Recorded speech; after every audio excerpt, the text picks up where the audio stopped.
रोहित पवारांकडून मुख्यमंत्री देवेंद्र फडणवीसांची भेट, अजितदादांच्या अपघात प्रकरणी गुन्हा दाखल करण्यासंदर्भात चर्चा, तांत्रिक अडचणींबाबत पोलिसांकडून माहिती घेणार असं मुख्यमंत्र्यांनी आश्वासन दिल्याची रोहित पवारांची माहिती।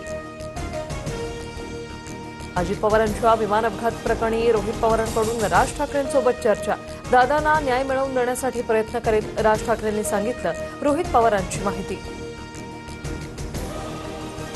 अजितदादा धोक्याने गेले की धोक्याने? सरकार एफआयआरला का घाबरते? काही काळबेरं आहे का? राज ठाकरेंकडून शंका व्यक्त, तर सुनेत्रा पवारांनी याबाबत बोललं पाहिजे, राज ठाकरेंचा सल्ला।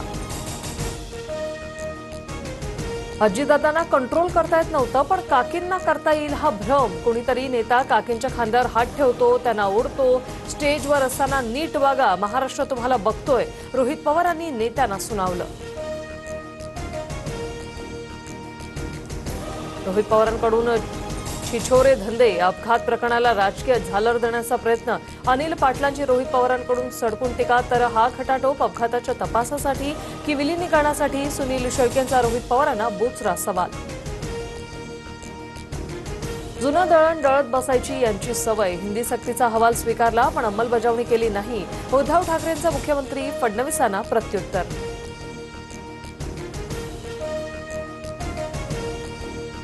राज्यसभेच्या जागेसाठी मवियामध्ये रस्सीखेच, शरद पवारांपासून खैरे दानवेंपर्यंत अनेक जण इच्छुक। मवियाच्या रोटेशननुसार जागा आम्हालाच मिळायला हवी, आदित्य ठाकरे यांचा दावा कायम, तर काँग्रेसकडून 4 ते 5 जण इच्छुक, वडेट्टीवारांची माहिती। सरपंचांना प्रशासक म्हणून नियुक्त करण्याच्या राज्य सरकारच्या निर्णयाला स्थगिती, छत्रपती संभाजीनगरमध्ये सरपंचांना प्रशासक म्हणून कार्यभार स्वीकारता येणार नाही, मुंबई हायकोर्टाचा औरंगाबाद खंडपीठाचा हा निर्णय। राज्यातील उर्वरित स्थानिक निवडणुका पुन्हा लांबणीवर पडण्याची शक्यता, 50% आरक्षण मर्यादा ओलांडलेल्या जेडपीची सुनावणी जुलैमध्ये होणार।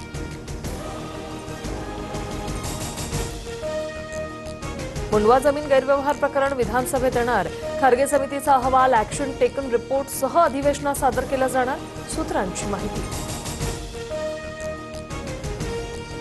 आता सर्वांसमोर सर्व काही बोलणार, वाल्मिक कराडच्या मुलाची सोशल मीडियावर सूचक पोस्ट, तर पोस्ट टाकण्यापेक्षा समोर या आणि सत्य सांगा, धनंजय देशमुख यांची प्रतिक्रिया।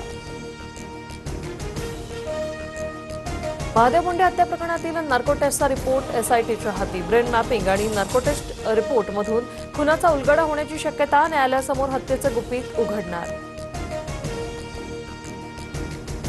मुख्यमंत्री फडणवीसांकडून कांद्याच्या प्रश्नावर तातडीने बैठक बोलावण्याचं आश्वासन, तर कांदा उत्पादक शेतकऱ्यांच्या पाठीशी उभा राहणार, फडणवीसांची प्रतिक्रिया। नागपूर 12वी पेपरफुटी प्रकरणात आतापर्यंत 8 आरोपी अटकेत, तर फरार आरोपींचा शोध सुरू। रसायनशास्त्र, भौतिकशास्त्रासह गणिताचा पेपर टेक1 या व्हॉट्सअप ॲप ग्रुपवर फुटल्याची माहिती, आरोपीच्या डिलीट चॅटमध्ये गणिताचा पेपर पाठवल्याचं समोर। होळी सणानिमित्त मध्य रेल्वेकडून 6 अतिरिक्त विशेष रेल्वे चालवण्याचा निर्णय, पनवेल, रत्नागिरी आणि दिवा चिपळूण दरम्यान विशेष गाड्या धावणार, प्रवाशांची वाढती गर्दी आणि गैरसोय टाळण्यासाठी पुढाकार। मुलखेडमध्ये अज्ञात समाजकंटकांकडून खंडोबा मंदिरातील मूर्तीची तोडफोड करून चोरी, पुण्याच्या मुळशी तालुक्यातील घटना, हिंदुत्ववादी संघटनांकडून घटनेचा तीव्र निषेध, अज्ञाताविरोधात गुन्हा दाखल।